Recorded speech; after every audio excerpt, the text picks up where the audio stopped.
There are a lot of ways to work on cookbooks, and today we learn how one collaborator got her start in an ingenious way. Welcome to Everything Cookbooks, the podcast for writers, readers, and cooks. I'm Kate Leahy, and I'm here with Kristin Donnelly.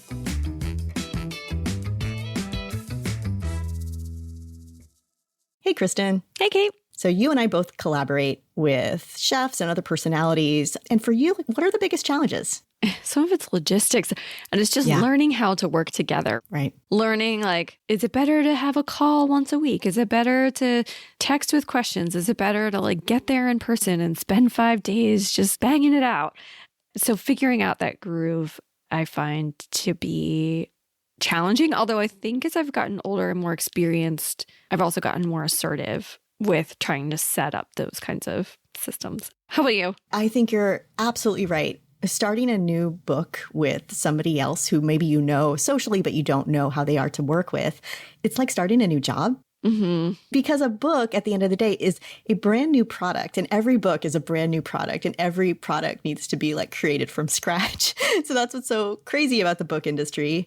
And so it really is if you're working with a chef, what is their schedule? Are they night owls? What time zone are they in? Are they people who like to text? It's all those systems. And then just shorthand what they say, how they say certain things. They might, Mindy Siegel always would just text me VEX. And I was like, what is Vex? And she's like, oh, vanilla extract. That's just how I write it. It was her EVU. It was her EVU. Exactly, Vex. That's hilarious. Oh my gosh. Once I figured that out, it made things much more clear. Yeah. I remember coming up with this little piece of wisdom on a more recent project where I was only ever send a text or an email, usually text, with one question. If I have a lot of questions, save it for a call, but do one at a time on text. Smart. Don't overload. It's just, then it's just silence. Yeah. And sometimes they don't even know the way they like to work until, you kind of got to suss it out. Sometimes it takes halfway through the project and then you're off to the races. Totally. Well, today we're talking to Maria Zizka. She's a Bay Area-based food writer. I've known of Maria for years, but I finally met her randomly in a bookstore in Berkeley. She introduced herself, and then last fall I ran into her again at an event at Omnivore. When I met her, she was telling me about how she got her start, and we're going to let her tell the story. But she just amazes me because she does so many things. Yeah. I know. I see her name attached to so many books, not just her own, but so many collaborations in, like you said, so many different ways, including something called Americanization, which we did touch on in an interview with Nicola Lamb. But I'm excited to hear more from Maria about how she got into that and a little bit about her process. Her solo books are The Newlywed Table, Boards, Platters, Plates, One Bowl Meals, and Cook Color. She has also collaborated with leading chefs like Suzanne Goin, and she's worked with celebrities. She's worked with Pamela Anderson. That's a big time celebrity. Her most recent cookbook, The Hostess Handbook, came out last year.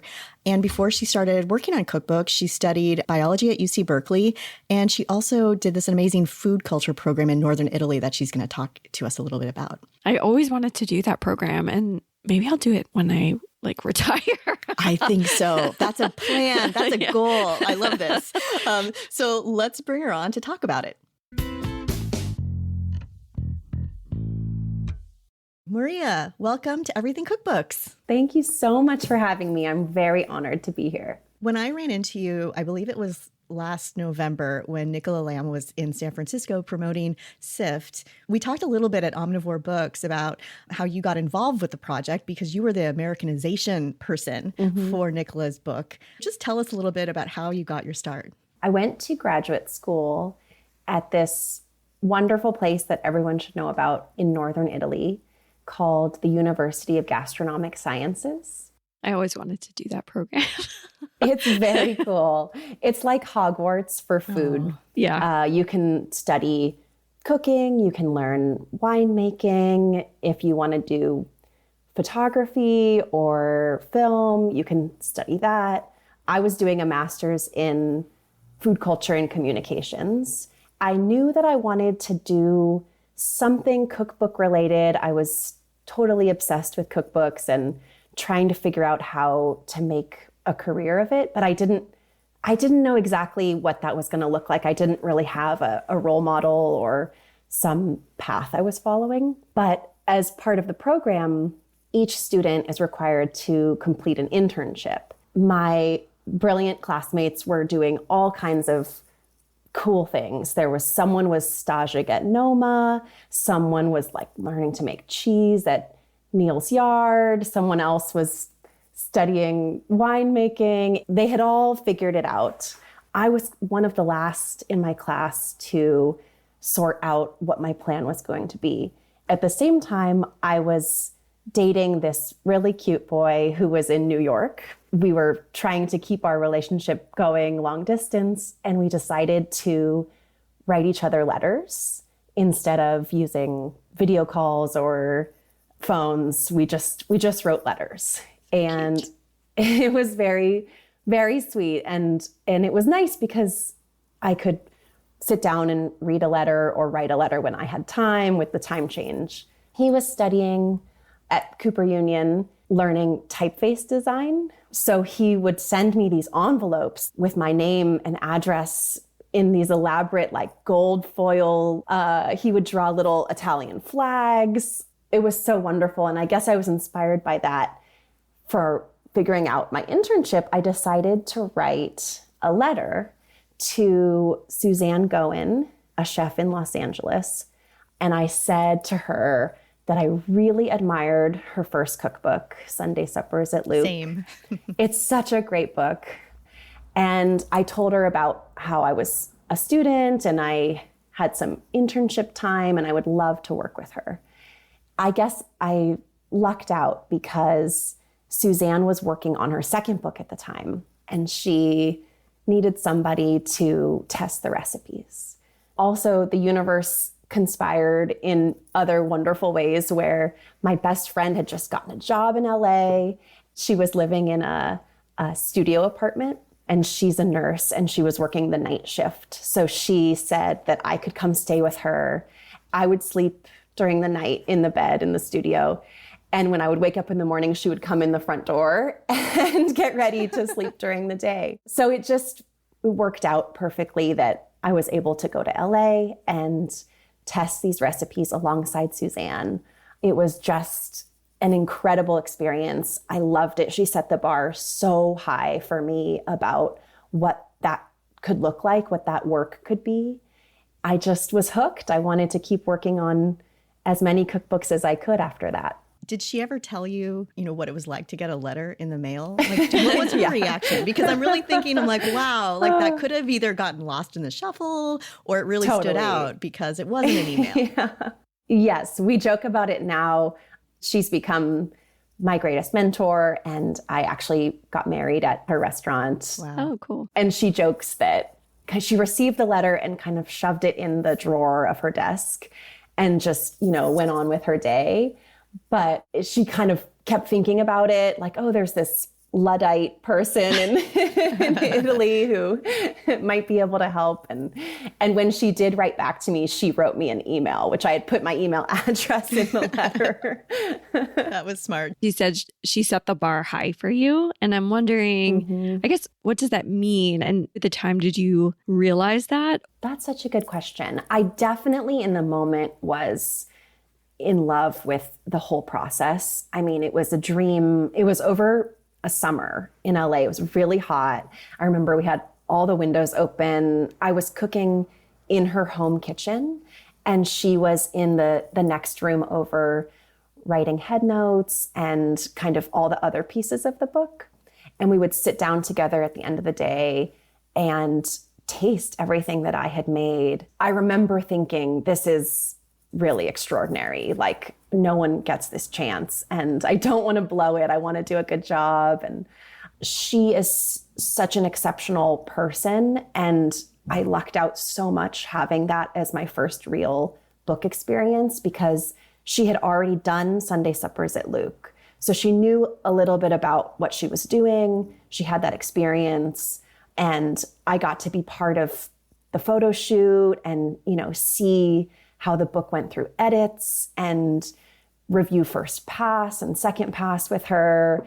And so I think it is entirely to her credit that that was my experience, that I saw that it could be a really great thing. That there are parts that are hard, but here's how someone with experience might navigate them. Got it. That's a good point for people listening out there who have never worked on a cookbook but aspire to. Yes. Oftentimes we recommend that you start out testing recipes, but oftentimes you get the recipes in an email and you're in your own home kitchen doing the recipes. And there's nothing wrong with that. But this was almost like an apprenticeship. Yes.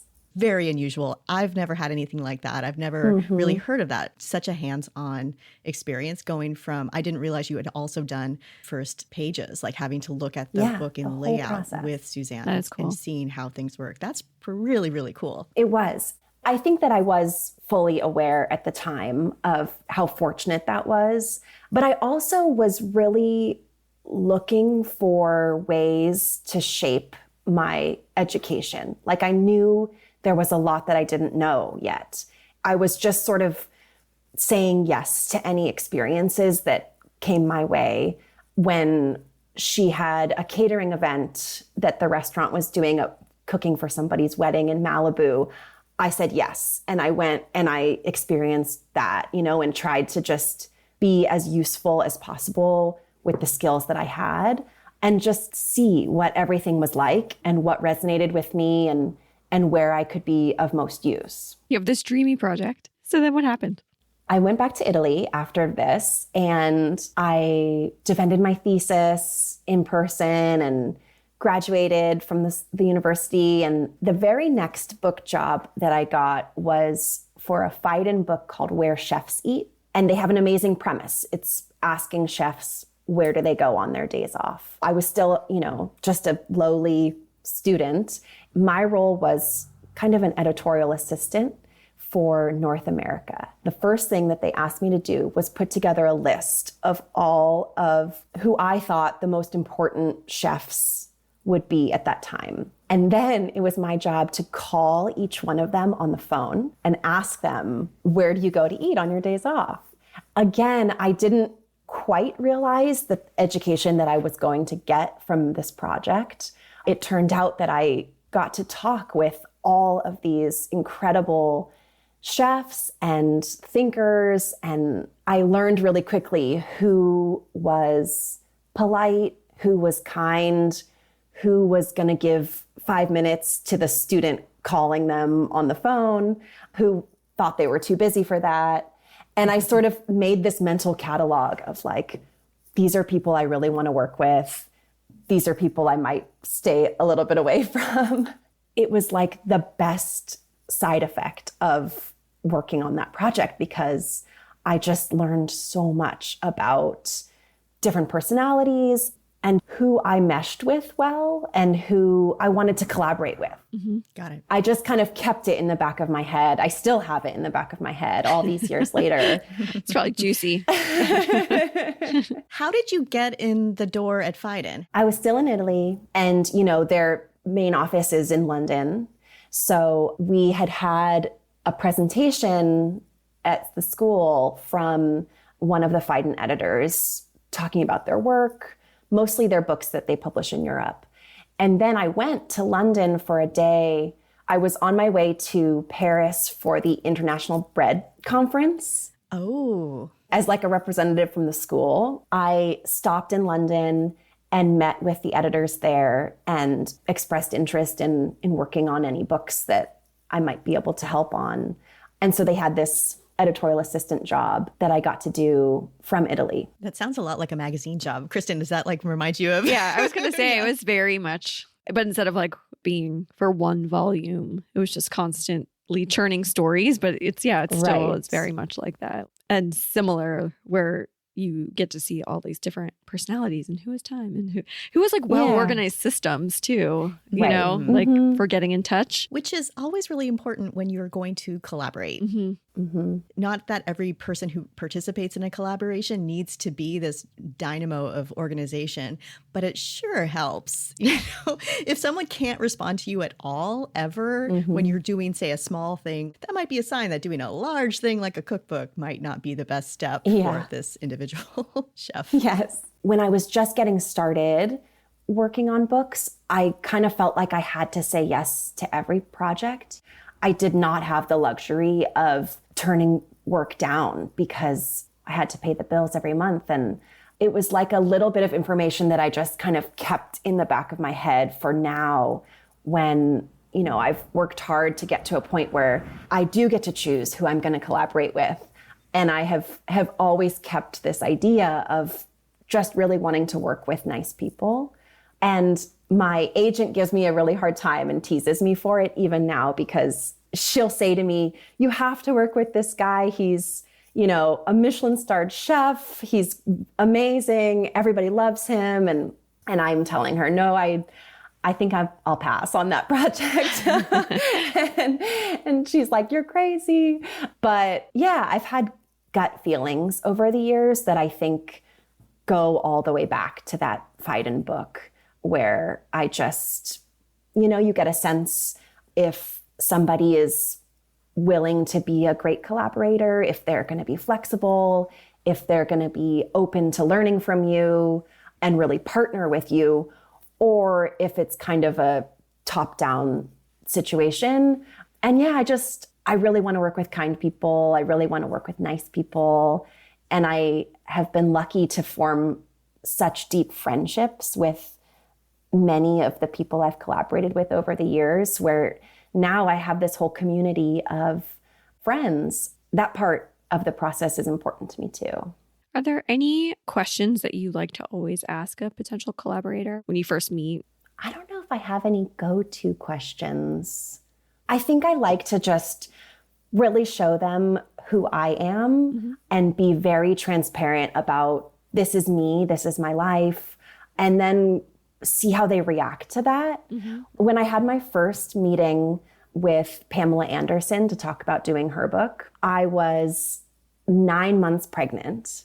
And and I just said from the start, like, as you can see, I'm very pregnant. I'm about to have another child.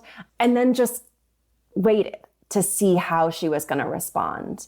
And Pamela was so excited for me, so sweet about it, willing to wait and take as much time away as I needed before getting the book going. And I took that as just a great sign, such a green flag of, okay, this person really wants to work together. And I wasn't hiding anything. It was all out in the open. And I think that as much as I can share about my reality, and hopefully they can share about theirs from the start, then I feel like we're in such a great place of being able to navigate all of the inevitable challenges that come with writing a cookbook. Yeah. I never believe in the hard sell. Like, if someone wants to work with me, we kind of have to have this connection, even if it's only in a Zoom meeting. And if it's not there, it's not there. Yeah. There's no reason to force it ever. Yeah. And it's okay too. Like, it's fine. There's no way that we could mesh with every single person out there. Absolutely not. You don't only collaborate. You write your own books. You also do Americanizations, like we mentioned earlier. You just have had all these like hidden roles in the business. And I just want to read from the acknowledgments in your book, Cook Color, because you wrote, when I began writing cookbooks, my name never appeared on the cover. I started in the quiet, inconspicuous roles like recipe tester or co-author, and I worked my way up from there. During those early years, I formed a habit of reading the acknowledgments before any other page. And listeners, this is a really good habit to get into. Yeah, totally. I still do this. I've never forgotten the sense of pride that rose in my chest when I saw my name. I can kind of get the sense of who you are by reading this piece in the acknowledgments. This is your own work. This is your own book. But you know that it's very important to thank everyone who is part of the process. But I just want to back up. So you work with Suzanne. You do the Phaidon project. When did you become known as a cookbook collaborator with chefs? Was it when you found an agent? Yes. The agent piece is interesting because I had this wonderful experience with Suzanne. Did not have an agent. Nobody was interested in representing me at that point. She told her chef friends about how we had worked together and it was great and I was great and they should work with me too. So it was kind of word of mouth. And then I got the chance to at least interview as a potential writer and recipe tester for other chef books, people who knew Suzanne. I did not have an agent in those early books. And I really wish that I had. I mean, I didn't know to have an agent. Now I do. But I basically did some of those ones for free, just not knowing what my worth was. And I remember having a conversation on one of those early books with the chef's agent, where she was interviewing me, sort of trying to see if I would be a good fit for the project. And I remember her asking me, why do you think that you would be any good at this? Why are you the right person for this job? I can totally hear this conversation in my head. Yes. Yeah. And I haven't talked with chefs agents in years, but there I was on the phone. I remember sitting on the sidewalk in LA and just feeling like I was never any good at defending myself. I am not an agent. I would not be a good agent. I don't toot my own horn very well. And I am not skilled at asking for more money. I was just saying, yes, I think I could be good at this. I have these skills and this experience, and please give me a chance. And I think that I just quietly put my nose down and worked hard and tried to let my work speak for itself. Really, I think the heart of it is the relationships that I formed with those chefs and collaborators on those early projects, because they were my biggest advocates. They were the ones telling their friends about how much fun we had working together, how meticulous I was, how hard I worked. And that was my calling card. That was my best form of marketing that I had. And even now, I'm very grateful to be represented by an agent, Kitty Coles, and she's fantastic and feels like a real partner and part of my team. She has these skills that I don't have. She's very comfortable talking about money. I start sweating even just thinking about it. And she has no problem telling people that I'm great at my job. So I think that if somebody is considering working with an agent, I would highly recommend it. And that maybe the best way to find someone who would be a good fit for you as an agent would be to look at those acknowledgments. If you pick up all of your favorite cookbooks and you check who was the agent on this book, and if you keep seeing the same name, as I did with Kitty, then that might be an interesting person to reach out to. Did you reach out to her? Yeah, I was wondering the same. Yeah, it's a great story. I was working at first with a different agent who was in LA. Kitty was the agent on the Squirrel cookbook. And she wrote me an email asking if I would be interested in co-authoring that book. And I remember screaming when I saw her name in my inbox. I couldn't believe it that she was writing to me. And I was just excited to have the opportunity to kind of try out for the job. And I loved working with her so much. We worked on the proposal, putting the proposal together. I thought she was really driven. I loved how direct she was. I loved how she just calls it like it is, doesn't tiptoe around anything. And that felt like a nice balance for me to have those qualities. And then I wanted to work with Kitty, but I was nervous to ask her about it.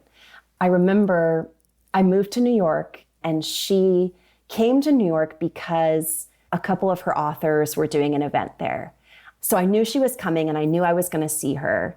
And I wrote down a little speech. I practiced in the mirror. I'm so impressed. Again, writing letters.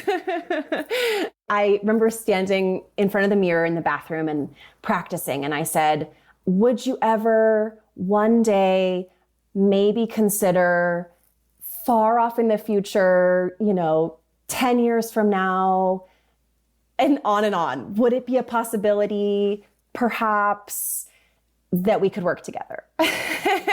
And I was so nervous. And as soon as I asked the question, could we work together? She said, yes, of course, let's do it. Nice. Right then and there. So we switched. I mean, you don't get anywhere if you don't ask, right? Yeah, that's true. Yeah. And I think what I really recognized in Kitty was that she had the same vision for my future that I did, that she had this big, ambitious hope for what I could turn this career into. I loved that we shared that. She wasn't talking me down. She wasn't managing expectations. She was like, you could do great things and let's do it together. So I had to break up with the first agent. That was, I don't know if you've ever had that same experience, but just like breaking up with a romantic partner, it was not easy. One of the harder work conversations I've ever had. But I've also learned that it's just part of the process. It happens all the time, and people grow and needs change, and that's okay to move on. That's perfectly normal. I remember when we spoke with JJ Good, he's actually switched agents twice. Oh, wow. Part of it was each time matched a different season for him in a sense, Mm-hmm. The hope is you find an agent that you can be with your entire career, but you might decide you want to be a different type of writer. Yeah, things change. Or the agent's vision for your career doesn't match, say, like Maria, your vision when you heard what Kitty was saying. You're like, yes, that's what I'm going for. Yeah. And you had already loved so many of her author's books. So that was probably a very good indication that it was a match. Mm-hmm. Is she often bringing you work at this point? It's funny because before having an agent, I always thought that's what agents did. And maybe some agents do, but that's not the relationship that we have had, at least in recent years. Most of the work is coming to me that same way that it did after I worked with Suzanne, where someone is telling their friend about working together. And I feel like I've, over, almost 15 years now, built up a certain reputation that people know what to expect and what it's going to be like to work with me. And it's just still word of mouth. I mean, I should probably have a better marketing strategy for my business, but I don't. But you can only do so many books. That's true. So it's not like you're always available. Yeah. You do collaborations, you're doing your own work. What is that balance like? What do you get out of it? I love having both my own books and collaborations at the same time. I kind of thought when I started that, I would work my way up, put in a lot of hard work as a co-author, and then switch to just doing my own books. But I have not wanted to give up on the collaborations because they are so inspiring, and I've learned so much and made dear, dear friends in the process of co-authoring books. And I feel like the two have a certain synergy where working on my own books pushes me in ways on the collaborations, and then vice versa. Like the collaborations fuel my own books as well. And it's nice to switch things up and have both in my life. So I hope that I will be able to keep doing my own books and books with other people as well for years. Tell me about working with different editors, because you've worked with probably, I don't know how many imprints, but a lot more imprints than I think the average cookbook author. Do you find that the editors will recommend you to people as well? Yeah, I do. That happens a lot, actually. And it's always the biggest compliment when an editor does recommend my work. I think that I have worked with pretty much all of the big publishing houses and big imprints at this point, and most of the editors who have been working for a number of years. And I feel like I've collected a community of friends. Like I know they're each one's personality. And I have this sense of like, okay, you want to make this kind of book. And let's say the art is really important to you. And let's say you want to have a lot of control over the design, or maybe you want to have lots of support in the publicity side of things. Well, then this editor would be a great match. Or if you care about photography, then this is a very good imprint to consider working with.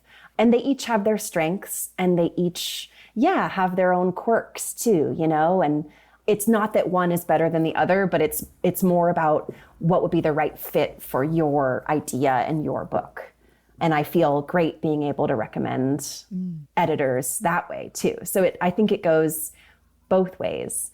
If they've had a tricky thing with an Americanization issue, I have been lucky to be recommended for that work too. Because you're known for Americanization, and that's not something that most, I think, collaborators are known for. No, I know. It's such a silly word, Americanizing, but I really love it.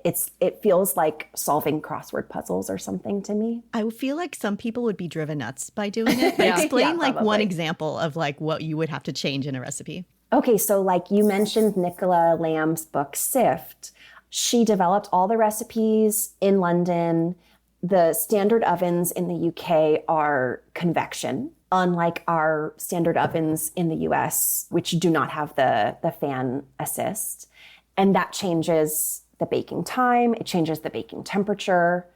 There are certain ingredients that are more sensitive, like meringues can be really affected by using a convection oven or not. And also, crucially, of course, everything that they measure in Nicola's recipes is all by weight in grams. So I have this giant conversion chart that has every ingredient I've encountered over the years and how many grams are in 1 cup of that ingredient. It's grown and grown and grown. I weigh things and, keep it up to date as I work on projects. You could sell that, I bet. But that's actually your IP. I don't know. Maybe you shouldn't. Well, what's interesting is that you might think, oh, this is like the perfect job for an AI to do, where you just input all the information, it swaps in all the conversions. But it's actually really important, I think, that a human is doing this job, because there are things that AI would get wrong about it, where it's like a British saying that doesn't mean the same thing here. Cultural references that are different, jokes, sense of humor, things like that, that I feel like the job that I do is reading every word on every page and adapting it for American audiences. And some things don't work the same across the board, across different books. There are ingredients that they have in the UK that we don't have here. And of course, people could, source them online, but I think any way that we can make the recipes more accessible and add to them is better. So we'll offer substitution suggestions, and I'll test things in my kitchen and see how it works. And it's a very meticulous job, but it also has a lot of heart and soul in it, I think, and really understanding the concept of the book and honoring that spirit and making sure that any changes or additions that I'm making would reflect something that, for example, Nicola would have included in her original too. It doesn't have to be a cold, hard conversion. It can have a lot of warmth, and it can just be adapted for Americans and retain all of that same voice and charm that Nicola has in her original too. Right. Was there like a first project that got you into Americanization? The first Americanization I did was a book called Golden, and it's from Honey & Co., also in London. I was living in New York at the time, but had done graduate work and lived in Italy, so I was very comfortable with using the metric system, and I felt like I was fluent in both American cups and metric grams as well. But I didn't even know that Americanizing was a thing. Like, who knew that was a job? I had a meeting with an editor named Mike Zerban in London. He was working at Little Brown at the time. Now he has his own imprint called Voracious. That's where you met Mike? Oh, that's so interesting. I didn't know that. That's where I met Mike. And he thought that I might be great at Americanizing. He really took a chance on me, and he hired me to Americanize the Honey & Co. book. And I think that I had a ton of questions. I had never done it before. And there was no rule book to look to or like a class I could take to learn how to do it. I just figured it out by doing. And I came up with my own systems of what I thought made sense. And through trial and error, I've put together this process that now I use all the time in my work. But it was really interesting to just ask the questions. see what people said. Like, well, what about self-rising flour? Does that need to be converted? What do you think? And really thinking through all of these things and researching and talking to other people until I figured out something that made sense to me. Going back to your book with Pamela Anderson. Yes, which Mike edited. The editor. Yes. Did he bring you into that project? Did Kitty get you into that project? Because it's one thing to collaborate with chefs that you've met maybe in the restaurant. It's another thing to like break into the celebrity co-authoring. Yeah, I know. I loved working with Pamela. I would be thrilled to work with other celebrities. I didn't know what to expect. I felt like it was a whole new world for me. And I was just in awe of how lovely she was. I've worked with super famous chefs who are much, much, much harder to get in touch with, to connect with. Pamela and I, we texted all day long. I sent her pictures of my kids gardening. She really became a friend. In that first meeting, when we started talking and about doing the project, she said to me, I can't wait to learn about recipes from you. And my jaw just fell to the floor because no famous chef, award-winning chef had ever said that to me up until that point. And I was speechless. Like I couldn't believe it. She really is that open and that curious, and it was a fantastic project. And humble, So humble. Yeah. Like, I think a lot of chefs don't bring that humility to it. Yeah. I did want to talk to you about your own work. It sounds like you have this great relationship with Artisan Books where you're writing solo books, and oftentimes they're single subject. We talked about Cook Color, which is really just so visually stunning. And I think anyone who's interested in being like a food stylist, this book is so great because you show different ways to like get color on the page.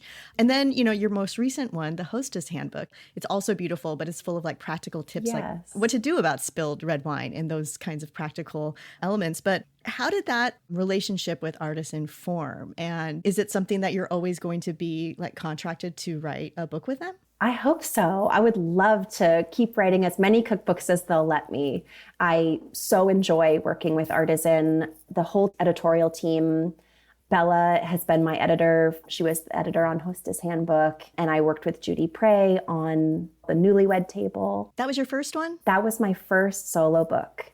And I think that's really how it started, this relationship, because I wanted to work as a co-author for a number of years until I felt like I really had something to contribute, like something my own to say in a book.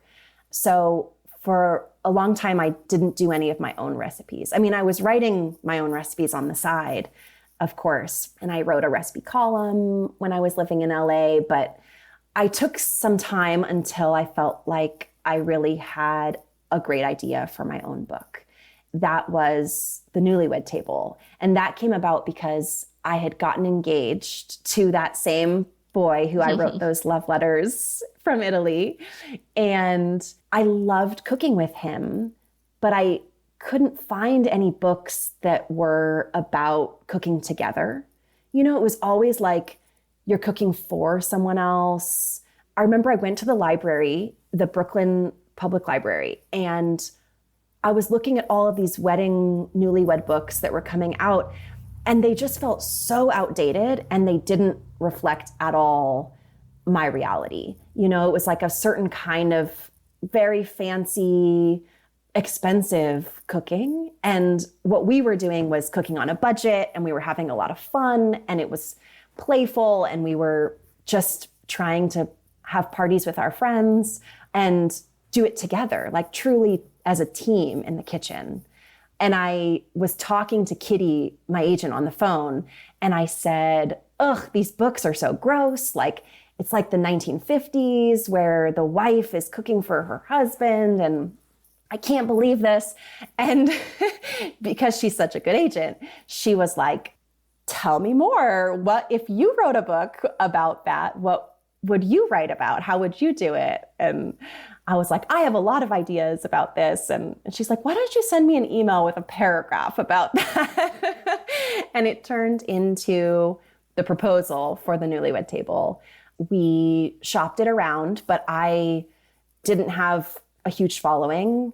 It wasn't some big proposal that there was an auction for and lots of competition. I think I was just a nobody, probably still am, not that famous. Artisan bought the book. They were interested. They saw the potential. Again, kind of took a chance on what they thought could be a great idea. We had a fantastic time working together. The Hostess Handbook is somewhat of a follow-up to the Newlywed Table. My husband, Graham, designed both of those books. Oh, cool. I love that. Yeah, it was great to really reinforce the idea of, being a team.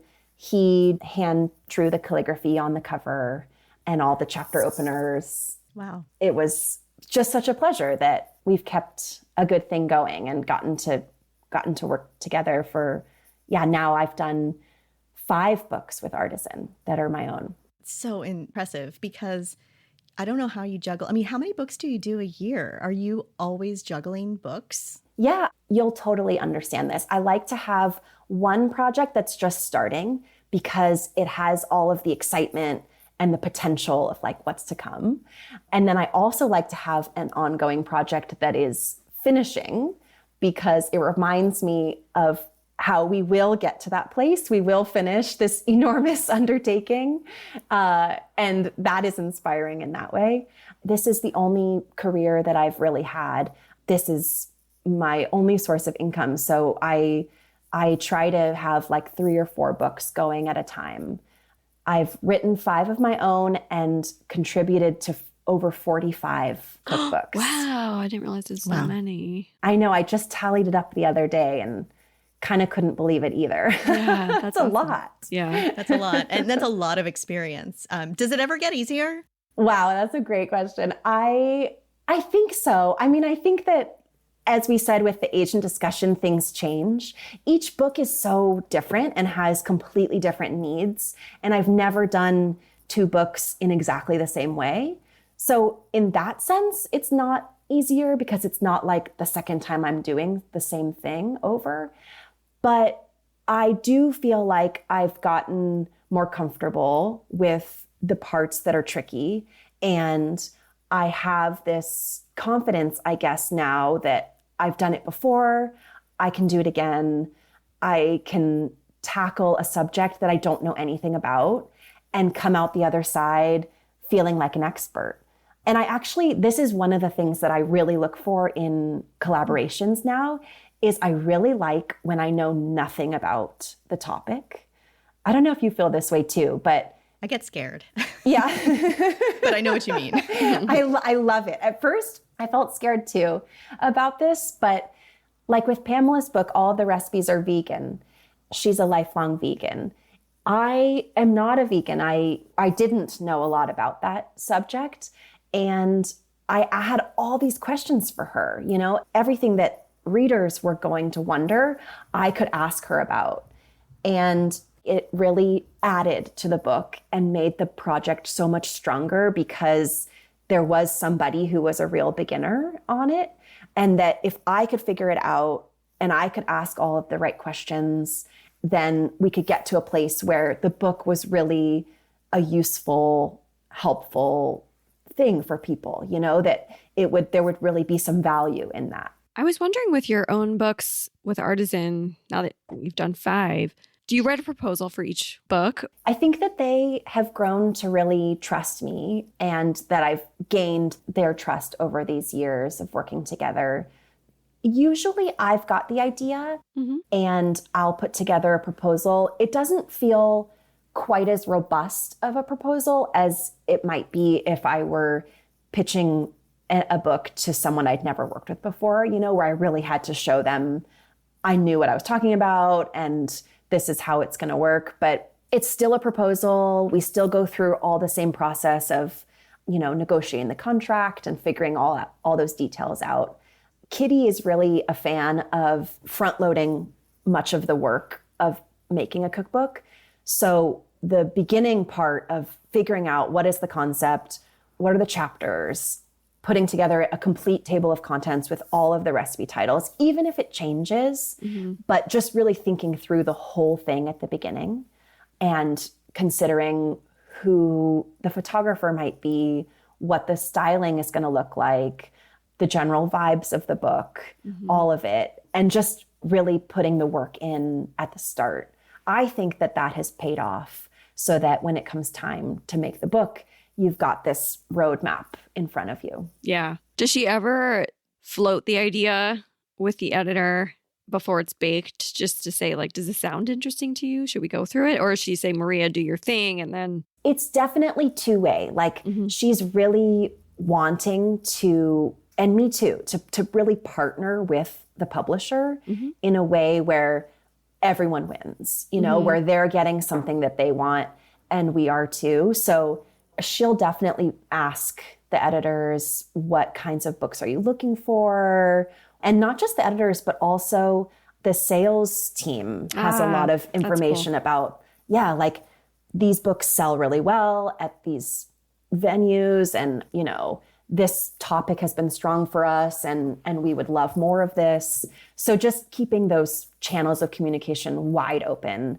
That way we are really making a book that we hope will sell a lot of copies. Because I've never really been interested in the like kind of, I don't know, self-serving project of like, I'm just going to make my book, you know, it's like my art. That's not what I want. I want to work with a team. I want to be challenged. I want to make something that is useful to people, that's beautiful and compelling, but everyone's got the goal of selling a lot of books. Like that's ultimately what matters. When you're deciding to collaborate with people, is that your through line? It seems like something that's too esoteric that doesn't really have a market is probably not something you'll take on. Yeah, I think so. I think it's like just because you're a well-known chef or your restaurant is popular isn't enough for me. That fame, that glory, you know, if you're making something beautiful, like in order to turn that into a cookbook and undergo the process, the years-long process of collaborating and developing 100 recipes and testing them and all of it, photographing, it's got to be more than that for me. There has to be something bigger behind it.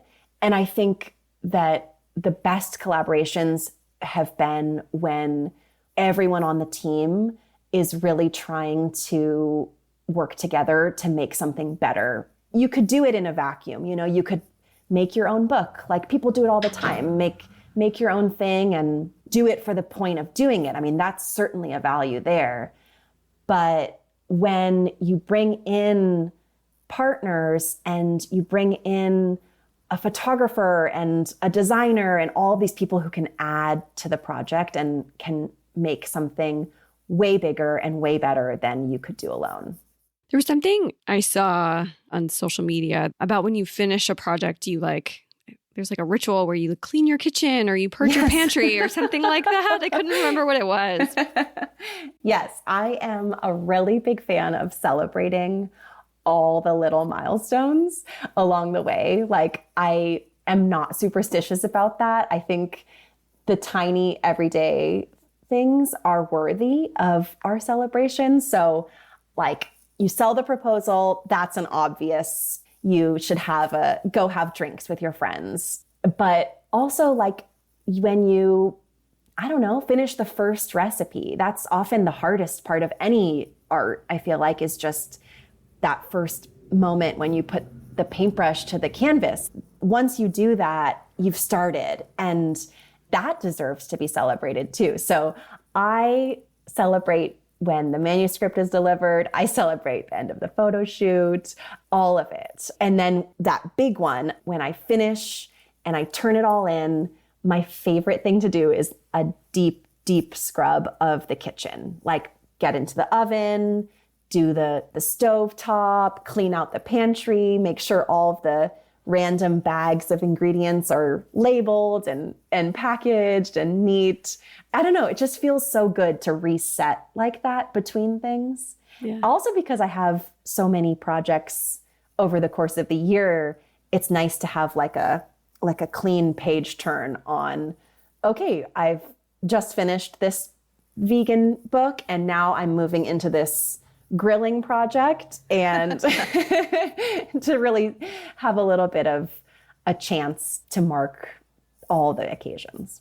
That's cool. I feel like it's something we have to adopt, Kate. I think so. I mean, maybe sage the kitchen too. I'm just like, I'm going to clear it out. Like new energy needs to come in, just new ideas and all that. Yeah. This is such a great note to end our conversation on. But before we let you go, we talked a lot about collaborations. When you got started 15 years ago, you wrote a letter, which was already, in a time of email. It wasn't like this was, 40 years ago. Makes me sound like a dinosaur. Which I think is great. But like, what would you say now if I were just getting my start? Maybe I even went to the same program in Northern Italy that you went to, and now I really want to get into cookbooks. What should I do? Yeah, well, now I am very lucky to be a guest lecturer in that same master's program. So I get to go teach every year a class on recipe writing in the fall. And it is definitely worth checking out programs. I feel like there's more programs that exist now than did for me at that time, where you can take classes and you can learn in a structured way. I mean, I would probably, if I could do it all over again, take the same approach of creating your own education in a way where if something interests you, try your hand at it. If there's an opportunity for you to be involved with something, even if you're not sure that it's directly related to your interests, just to give it a try and see how it feels. And always remembering that there are ways that each of us can contribute, even if we're a student, even if we're young, even if we have no experience in the field, we still have skills that we can bring to the project, and to come at it with a completely open heart and a willingness to be put to use, and to make a difference in a project. So I would say, follow your heart and do the things that bring you joy, and do the things that you're curious about, and even try the things that maybe you think you don't like, just to check. Knowing that you don't want to do something is really valuable information to have too. So I think just gaining as much experience as possible and trying all kinds of different things is a great way to learn. That's a good idea. I mean, you might be at a photo shoot and realize you'd rather be a food stylist than a writer. You just don't know what's out there. I would never have guessed that I would be Americanizing cookbooks and texting with Pamela Anderson. I would never, ever have believed you if you told me that 10 years ago. Yeah, that's incredible. This conversation, I think, is so useful because it really does speak to the hard work that goes into establishing yourself. It doesn't happen overnight. It happens gradually. Put yourself out there and go after what you really want. So thank you so much, Maria, for coming on Everything Cookbooks. Oh, it's my pleasure. Thank you so much for having me. Thank you for listening to today's show. If you have a question, a comment, or a guest suggestion, contact us at everythingcookbooks.com. We rely on listener support, and here are ways to help. Subscribe to our newsletter at everythingcookbooks.substack.com. Subscribe on Apple Podcasts, Spotify, or wherever you listen, and leave us a 5-star rating and a review. You can order books mentioned on the show through our affiliate page at bookshop.org. You can shop our t-shirts, sweatshirts, and other great merch, or simply buy us a round of coffee. You can even reach out about advertising on the show or becoming a sponsor. Thank you, as always, to our editor, Abby Cirquitella. And until next time, keep on writing, reading, and cooking.